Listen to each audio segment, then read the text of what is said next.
Hola, muy buen día, queridos alumnos de Seminario de Procesal Civil. Estamos aquí para abordar el tema que nos queda pendiente, el tema de audiencia de juicio. Bien, habíamos analizado lo que era la audiencia preliminar, de ahí hicimos un pequeño paréntesis con las excepciones procesales, algunas excepciones perentorias, principalmente la de pago, la de cosa juzgada. También existe la excepción de prescripción de la acción. Existen varias, o sea, ya tendremos que ver al caso concreto, analizarlas todas, pues sería complicadísimo. Bien, en el video de la audiencia preliminar concluimos, pues bueno, ya analizamos cuáles son las pruebas que se deben de admitir, cuáles pruebas no se deben de admitir, ya establecimos la obligación de las partes para preparar cada una de sus pruebas, establecimos la etapa de citación para la audiencia de juicio, etapa de juicio que se tiene que llevar dentro de los 10 a 40 días siguientes a que se celebró la audiencia preliminar. Esto es, no se puede celebrar antes de 10 días, ni tampoco se puede celebrar después de 40 días. Teniendo este último término de 40 días, pues tiene una excepción. La excepción es que en determinado caso, si hay alguna prueba que se tiene que practicar fuera del estado, el juzgador dará el término prudente, podrá ampliar a criterio, al prudente criterio del juez, podrá ampliar el término de 40 días. Esto cuando las pruebas se van a llevar fuera del estado, principalmente cuando se van a llevar fuera del país. Me ha tocado que se desahogue una confesional en Estados Unidos y pues es bien complicado. En 40 días no nos alcanza para tener por desahogada esa situación. Entonces pues damos los 40 días más 2 días más, 2 días más, 2 meses más, 3 meses más, a criterio lo que el juez considere, obviamente pues ponderando y tomando la opinión de las partes siempre. Pero bueno, vamos a suponer que ya el término fijado para la audiencia de juicio fue y les decía, este término de 10 a 40 días, ¿cómo se establece? Es decir, ¿por qué me la va a señalar a 10? ¿Por qué me la va a señalar a 15, a 20, a 30 o a 40 días? O incluso se va a extender un poco más el juez. Pues este término no tiene que ver más que con la preparación de las pruebas y en un pequeño porcentaje pues tiene que ver con la agenda del juzgado. Es decir, nos da margen para que, bueno, esta la pongo aquí, esta la pongo acá, porque obviamente no podemos poner todas las audiencias de juicio el mismo día, porque pues, se nos van a estar citando las sentencias y en un día tendríamos que dictar 10, 20 sentencias, lo cual es prácticamente materialmente imposible. Entonces, pues ahí también el juzgador juega un poco con la agenda para determinar la fecha de la audiencia de juicio. Pero bueno, establecida ya la fecha para la audiencia de juicio, esto es al final de la audiencia preliminar.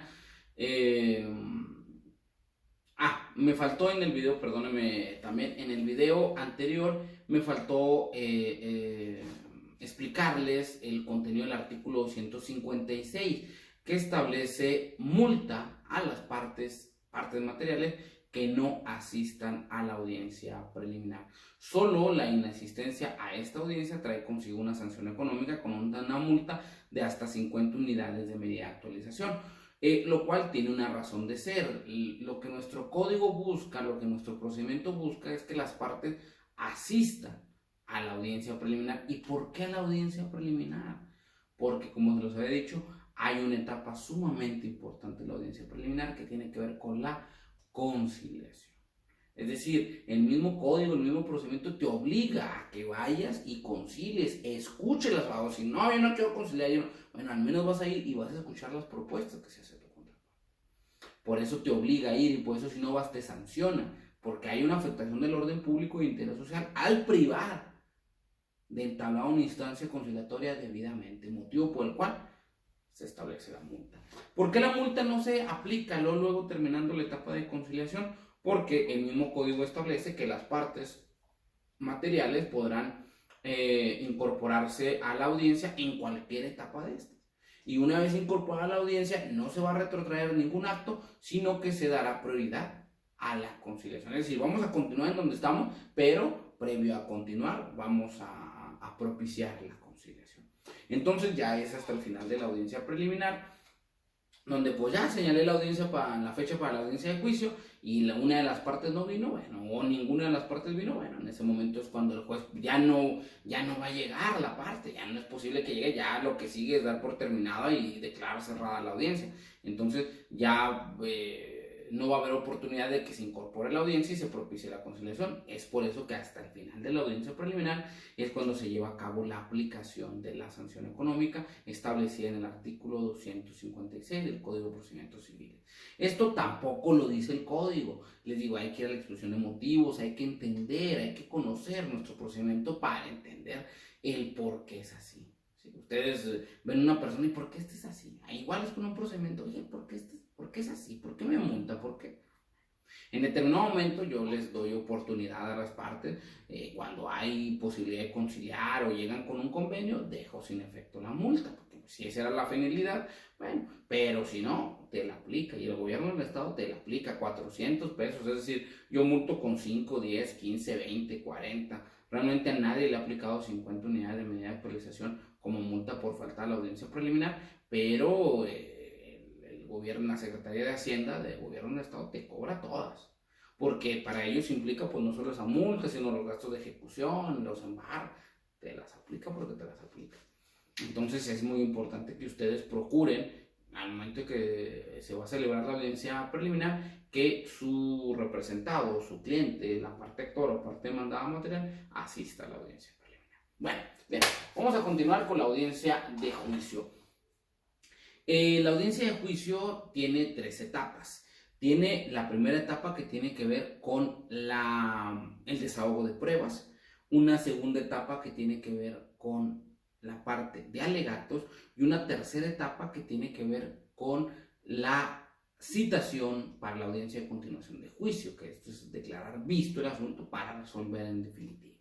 Bien, estas son las 3 etapas que contiene nuestra audiencia de juicio. Sin embargo, puede tener otras etapas. Ahí en la presentación que les envié viene las distintas formas en que se puede dar una audiencia de juicio. La primera forma, que es la ideal, tiene que ver con la etapa de desahogo de pruebas, que es la primera etapa que hay. El primer acto procesal que hay dentro de esta etapa es fijar, que el juez determine o fije a través de un acuerdo el orden en que habrán de deshogarse los medios de prueba que le han sido admitidos a las partes. ¿Cómo lo puede hacer o qué debe tomar en cuenta el juez? Lo que él quiera, es discrecional. Cada juez escucha las pruebas, recibe las pruebas, lo que sea, en el orden y en el momento en el que él quiere. Pero obviamente pues, hay reglas no escritas, hay situaciones o hay criterios. Yo les voy a compartir el mío. En el particular de los casos, mi criterio es recibir todos los elementos de prueba ajenos al juicio. ¿Qué es esto? Todos los testigos, primero los testigos que vienen voluntarios, a ellos los escucho primero. ¿Por qué? Porque dan de cuenta que para una audiencia de juicio todos los elementos de prueba, si hay testigos, si hay peritos, si hay gente que viene a ratificar, todo tienen que comparecer a la hora en que empieza la audiencia. De ahí empezamos ¿cómo se dice?, a deshogar elementos de prueba. Y entonces los elementos de prueba no se van a poder ir hasta que no sean deshogados, ¿sí? Entonces, pues lo que un juzgador busca, pues es tener, o sea, tener lo menos posible a la parte, a los elementos de prueba. Lo que busca es tenerlos el menor tiempo posible. Imagínense si empezara a deshogar las documentales y empezara a deshogar las confesionales. No, hombre, los testigos los voy a tener ahí 3 horas, 4, pues no se trata de eso. O sea, se trata de que ellos vengan, participen, les sea lo menos gravoso posible a los testigos, ¿sí? Entonces, este juzgador siempre establece en primer término los testigos que vienen voluntariamente, porque ellos vienen de buena onda, o sea, porque quitarles, vienen, declaran, se retiran, vienen, declaran, se retira, deshogado, gracias y hasta luego. ¿Cuáles primero? Pues primero los de la parte actora y luego los de la parte demandada, pero siempre los voluntarios. De ahí sigo con los testigos con citación del juzgado. ¿Por qué estos? Porque estos sí tienen obligaciones. No quisieron ser voluntarios, vienen traídos a fuerza y pues a fuerza tienen que esperar, porque si no, pues hay un apercibimiento en su contra. El apercibimiento de los testigos voluntarios, pues es que si, Vamos a suponer que llega el testigo y, oye, güey, pues ya me tengo que ir, ya son me citaste a las 10, son las 12 y todavía no paso, no, ya me tengo que ir. Y se declara desierto el elemento de prueba. Entonces, procuro yo en lo particular, no conozco el criterio de mis compañeros, yo casi creo que empatamos en lo mismo, pero es a criterio del juez, es importante, pero yo les platico, o sea, para que ustedes tengan una perspectiva o tengan un punto de vista para en determinado momento ustedes puedan debatir o ustedes puedan establecer o sepan que ustedes pueden, a pesar de que es a criterio del el juzgador puede y debe tomar en consideración las recomendaciones que las partes le hagan. Entonces, pues estos son los argumentos que yo tengo para fijar esto. Entonces, la citación, con citación para testigos con citación del juzgado para declarar son los siguientes. De ahí me paso con los peritos. ¿Por qué los peritos, después de todo? Porque ellos se les está pagando para ir. O sea, ese es su trabajo. Ellos tienen que esperarse ahí un ratito, ¿no? O sea, no hay más ahí. O sea, ellos están cobrando por estar ahí. Y la verdad los peritos no cobran barato, entonces pues sabes que mi compa me aguanta tantito. Por favor, escucho a los demás, usted que está cobrando, pues me espera aquí. Los testigos no están cobrando, bueno, suponemos, ¿verdad? Pero no cobran. Los testigos no están cobrando, el perito sí está cobrando. De ahí paso a deshogar las confesionales. Un día un abogado me dijo, es que lo primero que se desahoga son las confesionales, así me lo dijo. Y le dije, mire, pues aquí la ley no establece eso, la ley establece que mi criterio, no hay una razón jurídica por la cual se debe escuchar primero las confesionales. Y yo dejo las confesionales después porque las partes, esos asuntos se tienen que quedar ahí, se tienen que chutar toda la audiencia, ¿sí? Por eso los dejo hasta esa hora a las partes, a que declaren su confesional. Después de ahí ya desahogo todas las documentales, que pues ya, ahí ya se me fue todo el mundo, ahí incluso las partes, oiga, pues yo me tengo que retirar, ya declaré mi confesional, sí, ya no lo necesitamos para nada, desahogado confesional, la parte material no tiene que estar ahí. Se va a la parte material y procedemos al desahogo de las documentales, desahogamos las inspecciones judiciales que ya muy seguramente ya se debieron de haber llevado con anticipación. Les digo, si hay alguien que viene a ratificar, también lo paso primero, es como un testigo voluntario.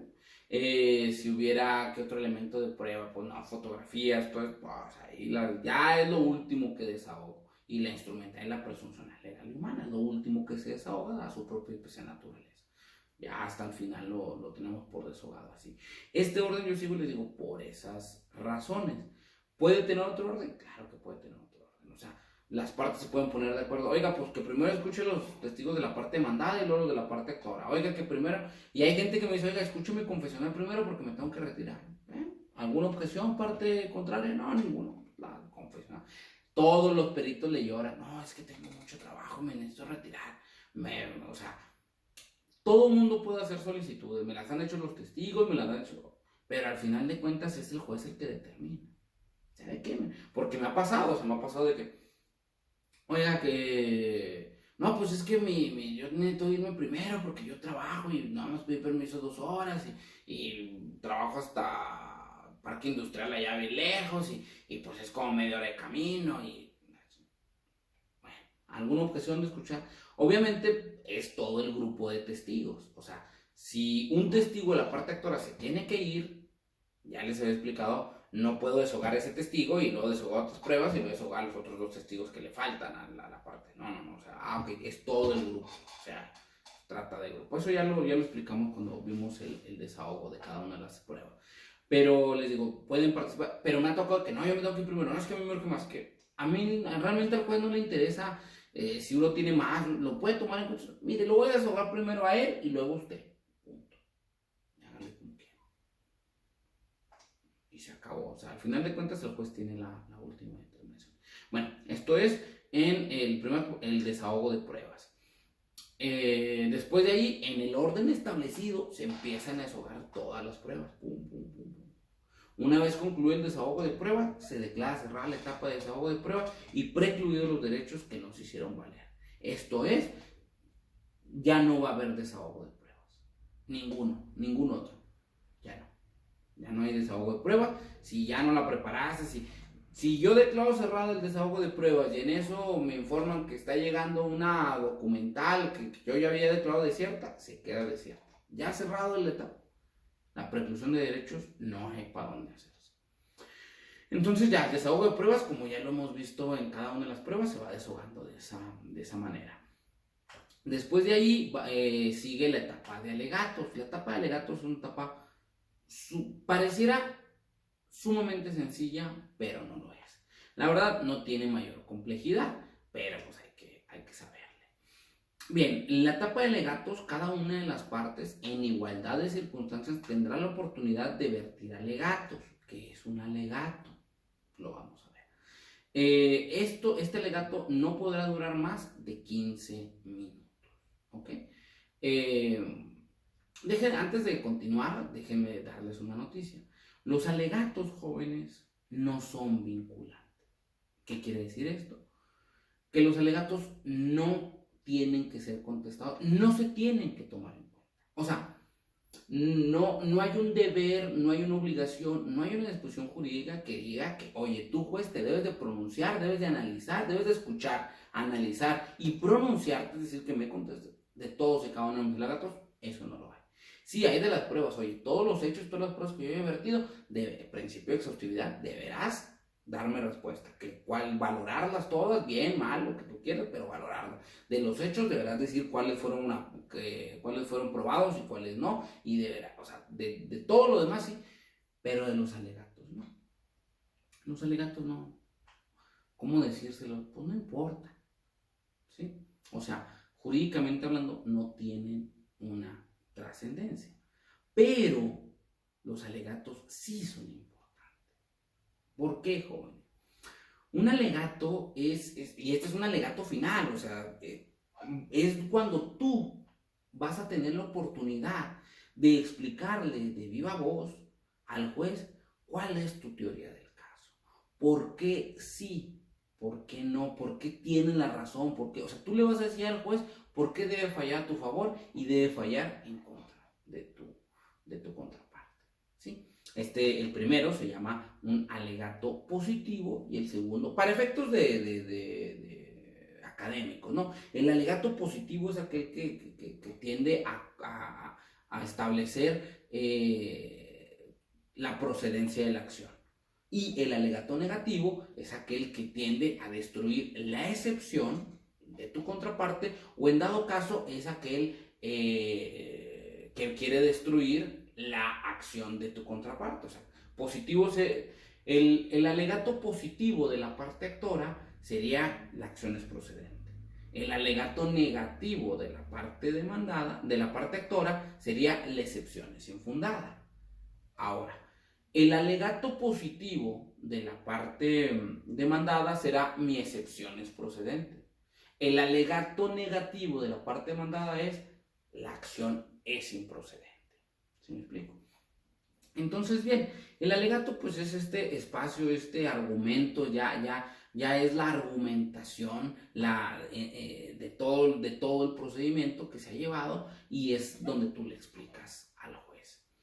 Y la verdad son buenos, o sea, el que es bueno en alegatos, la verdad, a mí me ha tocado, la verdad, pocos asuntos en donde el alegato sí me ha hecho, canijo, no es cierto, tiene razón, a ver, le voy a buscar por ese lado. O sea, esto es como el póker abierto, ¿no? Ya cuando hay la demanda y la contestación, ya uno ya tiene un panorama de para dónde va y qué es lo que tiene uno que probar y qué es lo que el otro tiene que probar, ¿no? El que tiene que probar el actor y lo que tiene que probar el demandado. Ya después de la prueba, pues ya más o menos uno dice, no, pues no acreditó, sí acreditó, pues le faltó de todo. Pero hay asuntos con mucha complejidad que los alegatos es un espacio valiosísimo para explicarle al juez el punto de vista, la teoría del caso que tú planteas y cómo esta teoría del caso sí se ve robustecida a través de los elementos de prueba.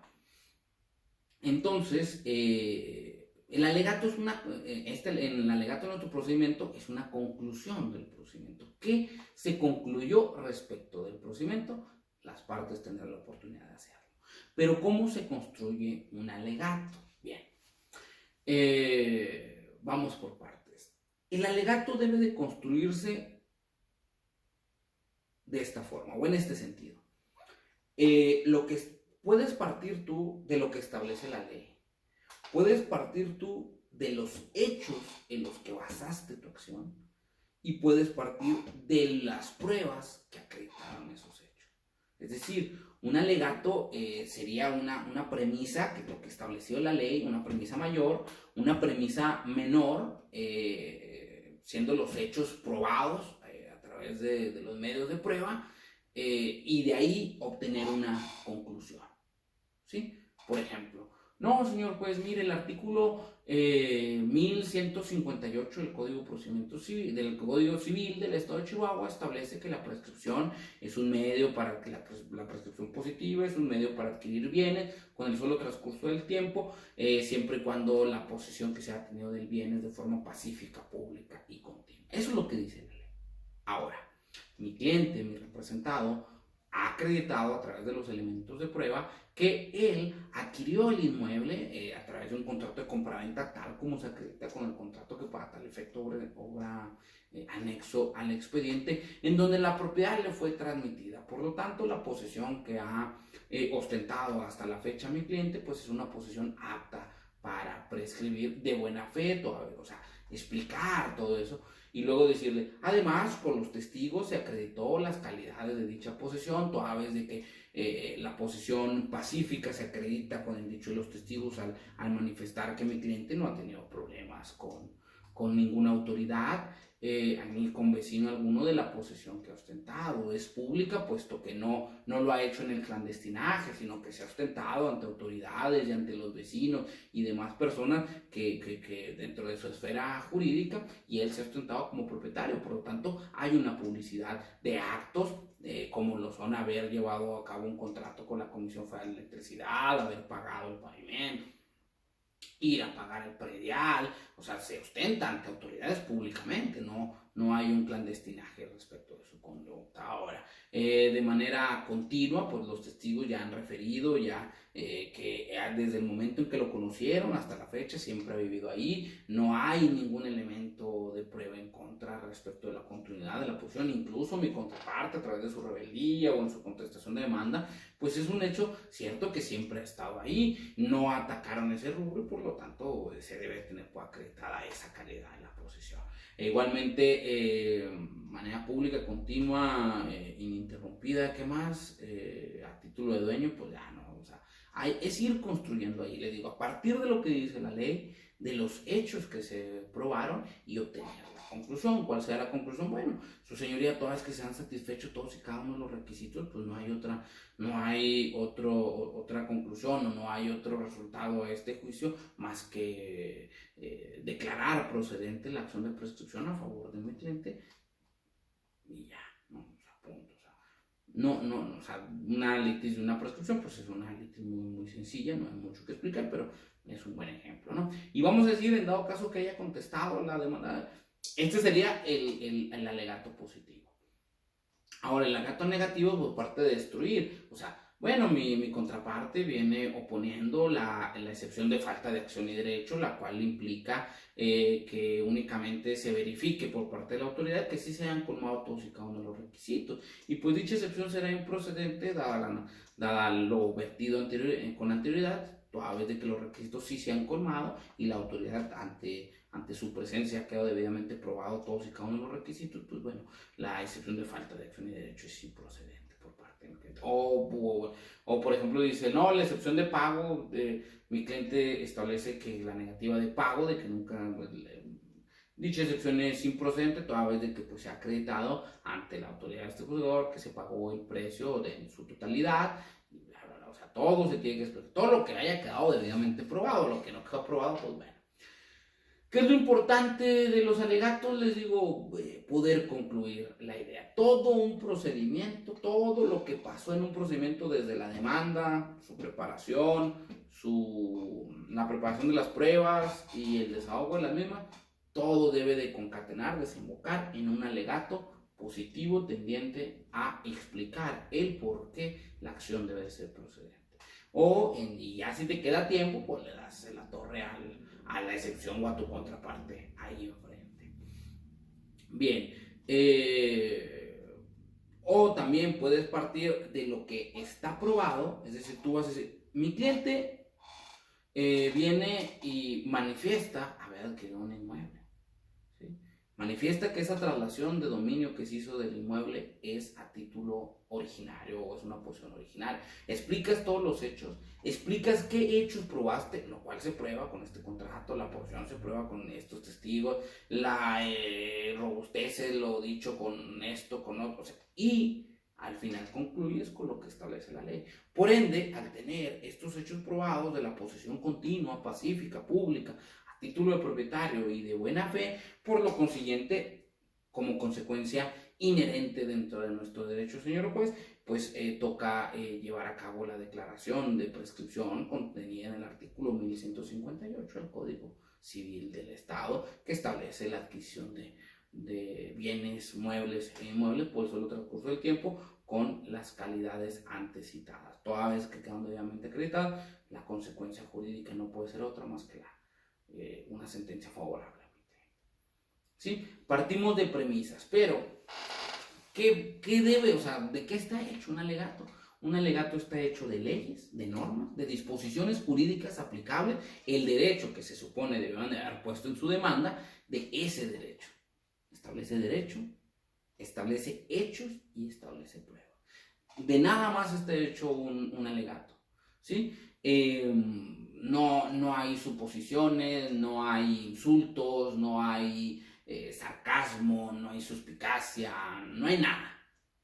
Ahí solamente hay eso. Hay derecho, bueno, un buen alegato. Si ya tú quieres decir, no, y mi contraparte, pues imagina y es temerario al presentar semejantes situaciones que no quedaban debidamente acreditadas, se burla de esta autoridad. No. O sea, lejos ha quedado del camino del derecho. No. O sea, ese estilo, yo lo sé, pero les digo, ustedes que están aprendiendo, aprendan a hacer un alegato con derecho, con hechos y con pruebas. ¿Cuáles son los hechos? ¿Cuáles son las pruebas que acreditaron esos hechos? ¿Y cuál es el derecho que le es aplicable? O que como consecuencia de la acreditación de esos hechos se debe aplicar. Punto y se acabó. Les digo, ustedes pueden partir. ¿Y cómo se construye? Es lo que yo les quiero enseñar. Se construye a partir de premisas. Una premisa mayor y una premisa menor. Que la premisa mayor puede ser la ley. Yo la pondría en ese lugar porque la ley pues no cambia, es inmutable, o sea, está la ley y todos los que están en esa sala de audiencias conocen la ley. Después de ahí nos debemos ir a los hechos que nosotros mismos establecemos, bueno, que ustedes mismos establecen, a los hechos. Oye, yo te traje estos hechos y yo te probé estos hechos, así. Por ende, me toca esto. O sea, la premisa mayor dice que la prescripción positiva es la adquisición de bienes por el solo transcurso del tiempo. Los hechos que dicen, mi cliente posee un inmueble por tanto tiempo. Las pruebas que dicen, el contrato dice que lo adquirió, los testigos dicen que lo poseyó de forma pacífica, pública y continua y por el término establecido en la ley. Premisa mayor, premisa menor, conclusión. ¿Cuál es la conclusión? Debe de prescribir.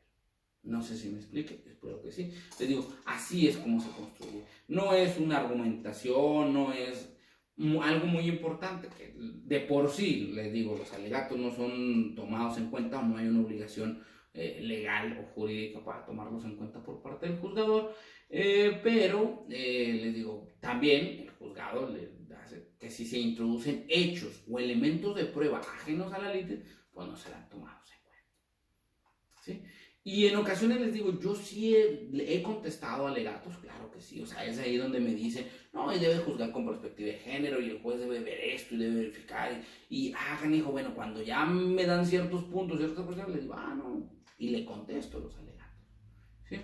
Me ha tocado gente que me platica unas novelas completamente distintas a las que hay en juicio, y pues bueno, le digo, oye, ¿sabes qué? Pues contrario al sentir de la parte actora al momento de sus alegatos, pues la litis se desarrolló en un sentido completamente distinto, teniendo esto, y acreditándose esto, y por lo tanto, pues se tiene estas otras cosas que pidió, o sea, también.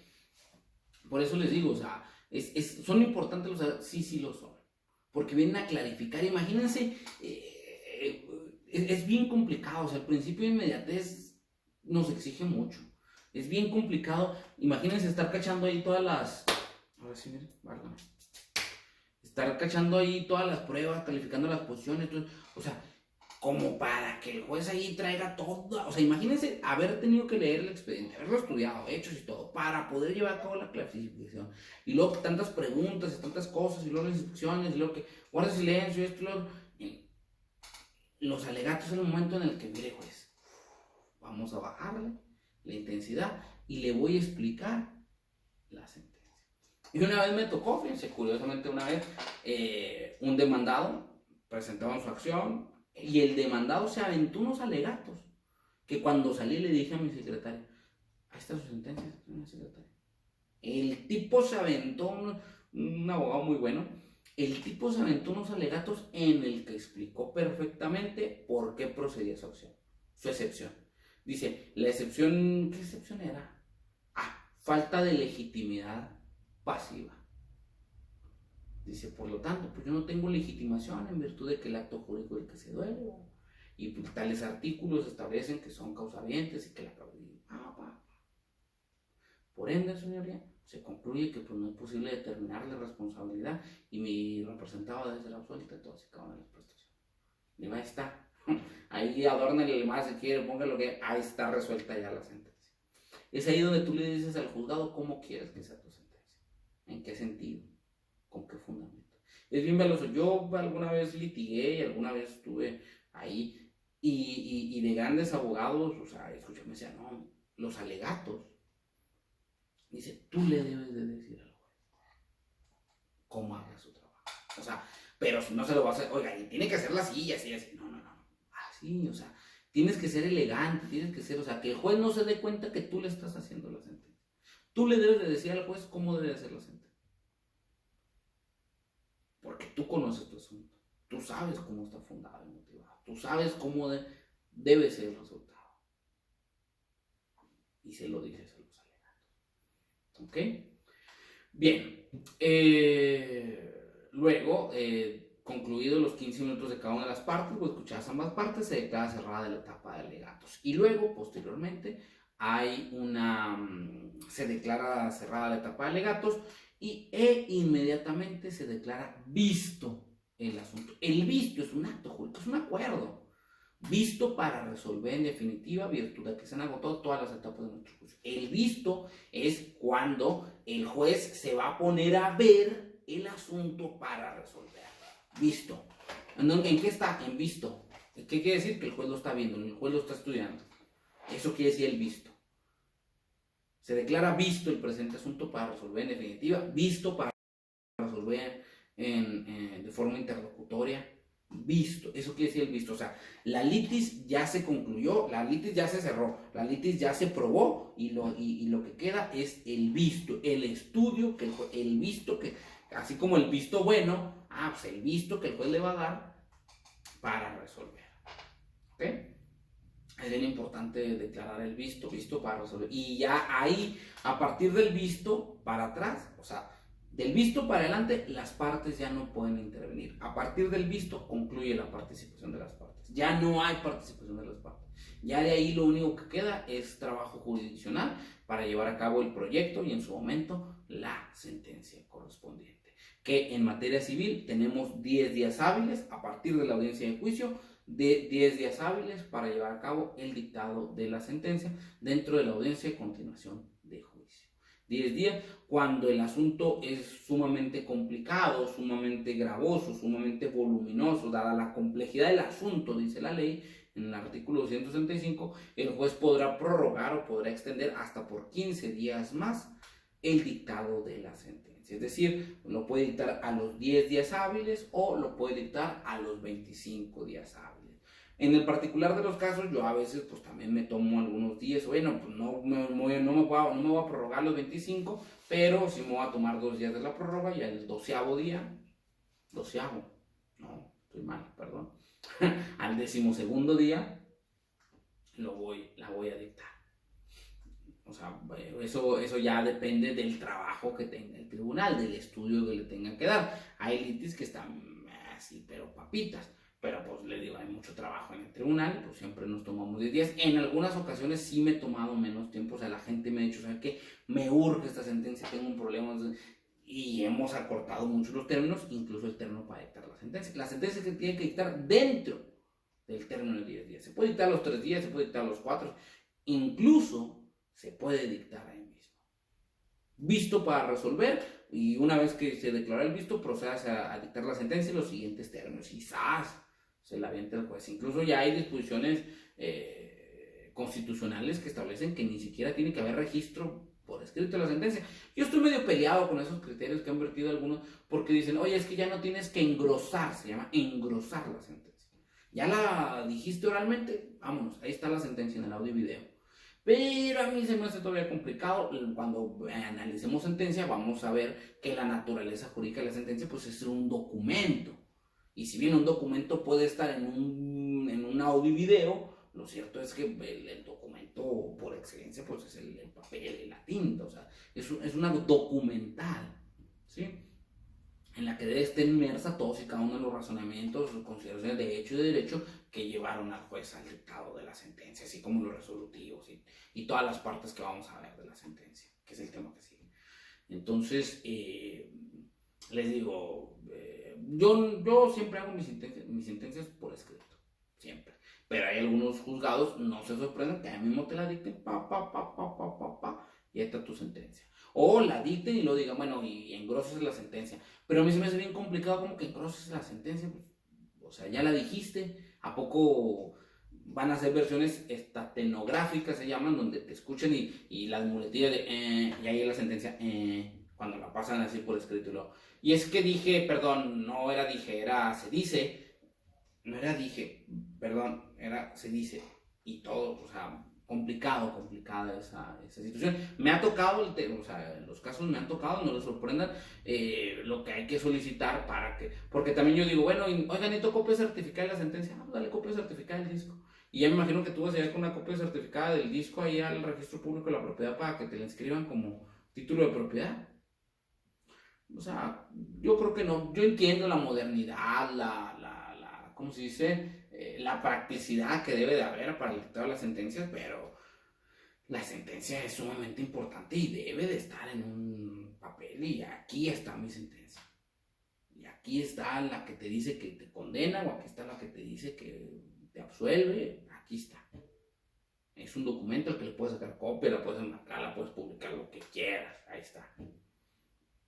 Pero bueno. Y así concluiría, bueno, les digo, en una situación normal, ideal, se declara visto el asunto, se declara cerrada la audiencia de juicio. Bueno, antes de eso se cita para la audiencia de continuación de juicio, que puede ser de los 10 a los 25 días máximo. Aquel que se ha tardado más ya está violando el debido proceso. Y se declara cerrada la audiencia de juicio. Colorín colorado, la audiencia se acabó. Pero la audiencia de juicio puede tener variaciones, vamos a decirlo, ¿sí? ¿Cuáles serían estas variaciones? Bueno, la primera de ellas es, y es muy común que se dé, que antes de entrar a la primera etapa, que es el desahogo de pruebas, se abra una instancia conciliatoria. Yo no sé por qué no la tiene. Yo creo que debería, si tanta, ¿cómo se dice? Si tanta importancia le dan la ley y nuestro procedimiento a la conciliación, yo creo que otra audiencia, conciliación en la audiencia de juicio, primera etapa. Pero bueno, no lo dejaron así porque, bueno, pues puesto que hay momentos para todo, hay momentos procesales oportunos para todo, pero normalmente los juzgadores con el más amplio, con las facultades más amplias que la ley nos concede en el artículo 101 del Código de Procedimientos Civiles, que establece que el juzgador es el director del procedimiento, puede él abrir una instancia conciliatoria. Yo la abro regularmente. Yo cuando veo que el asunto está conciliado, a ver, bueno, ok, tal vez en la audiencia preliminar todavía estaban todos arriba de su macho, pero ya que la audiencia de juicio, pues ya vieron que probaron, que no, que pruebas sí tuvieron, que pruebas que no, ya vieron, ya es otro panorama, ya el abogado dice, no, pues vamos a perder, vamos a ganar, ya es otra situación, entonces bueno, vamos a darles otra vez la oportunidad para que concilien. Igualmente las partes pueden pedir, señoría, pues mire, Traigo una propuesta y quiero comunicársela a mi contraparte. Si es tan amable de abrirnos una instancia conciliatoria, se lo agradecería. ¿Y por qué se la tienen que pedir al juez si no pueden aventar así como el borra su proposición o su propuesta? Porque se debe de hacer la formalidad y se deben de hacer los apercibimientos. Si no, toda declaración que hagas, bueno, podrá ser usada en tu contra, se entenderá como una confesión judicial, porque la está haciendo ante la autoridad judicial. Entonces, para que pueda hacer una instancia conciliatoria, necesita el juez, ok, en el uso de las facultades del artículo 101 del Código de Procedimientos Civiles me confiere, procedo a abrir una instancia conciliatoria en términos del artículo 158 de nuestro Código Procesal, el cual, y previo a concederles el uso de la voz, debo hacerles el apercibimiento que durante esta etapa ninguna de las partes podrá utilizar en etapa posterior o hacer valer en etapa posterior las manifestaciones que aquí se viertan tanto de la autoridad como entre las partes. ¿No? El segundo párrafo del artículo 158 que ya lo analizamos. Ok, hecho los apercibimientos, ahora sí, ya que estamos dentro de la burbuja, a mí me lo enseñaron así, la conciliación es como una burbuja, tú te metes en una burbuja y no más, o sea, y lo que ahí se dice, y pum, tornar la burbuja, ok, volvemos al juicio y como si nada hubiera pasado, y nos olvidamos de lo que pasó en la conciliación. Entonces, ya hecha la burbuja, inflada la burbuja, como lo quieran ver, vámonos. ¿Qué pasó? Ahora sí, dígale su propuesta. No, pues, mire, la mera neta sí, yo no quiero bronca, tiene razón y todo, pero lo más que puedo pagar es esto. Y el otro dice, mire, juez, ya confesó. No, estamos en una conciliación. Oye, que si quieres es lo más que te puedo pagar, lo agarras o no lo agarras. No, pues y ahí empieza el toma y el daca, el estira y afloja, como lo quieran llamar. Y ya, ok, si llegan a un acuerdo, pum, y adelante le damos. O ya hay unos que llegan y, oye, pues vamos a arreglarlo, y tus testigos, no, pues no llegaron. No, pues si no, pues vamos a ver cómo arreglamos, porque sin testigos, pues no vamos a llegar a nada. O sea, ha pasado y pues ahí arreglan. Si no arreglan, pues le seguimos al juicio como si no. Esta es una de las variaciones que tiene. Otra variación que tiene es de que algún elemento de prueba no pueda ser deshogado dentro de la etapa de desahogo de prueba porque no fue debidamente preparada, porque no se encuentra debidamente preparada, pero esta falta de preparación no le es imputable a la parte oferente. ¿Sí? Oye, pues yo pedí las copias, pero el juzgado no me las dio. O yo fui, cité a mi testigo con citación del juzgado y el vato no viene. ¿Qué pasa? Bueno, no se puede dar por concluida la etapa de conciliación, la etapa de desahogo de pruebas, perdón, y no podemos continuar con las demás etapas hasta que no se cierre esta. Entonces tendremos que señalar nueva fecha y nueva hora y ya se va a quedar suspensa. Vamos a diferir la audiencia para aquella fecha y queda ahora. En otras ocasiones el perito tercero en discordia tampoco se puede deshogar en ese momento, pues no, resultó sustancialmente contradictorio, pues vamos a nombrar un perito tercero en discordia y estamos difiriendo la audiencia de juicio para otro momento. Ahora, también en la audiencia de juicio se puede suspender debido a la conciliación. Oye, es que si queremos arreglar, pero necesitamos tiempo. Bueno, no lo pidieron en la audiencia preliminar, pero lo están pidiendo aquí en la audiencia de juicio, suspendemos el procedimiento. ¿Ok?